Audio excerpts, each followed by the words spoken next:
अत्यन्तरहिताय नमः।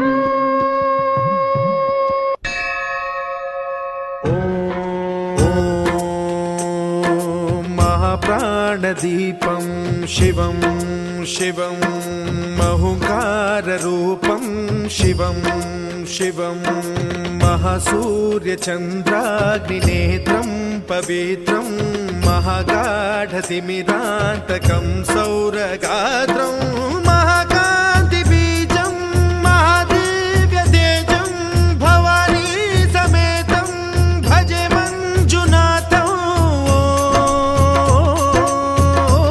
नमः शङ्कराय च मयस्कराय च नमः शिवाय च शिवतराय च भवहराय च महाप्राणदीपं शिवं शिवं भजे मञ्जुनाथं शिवं शिवं अद्वैतभास्करम्।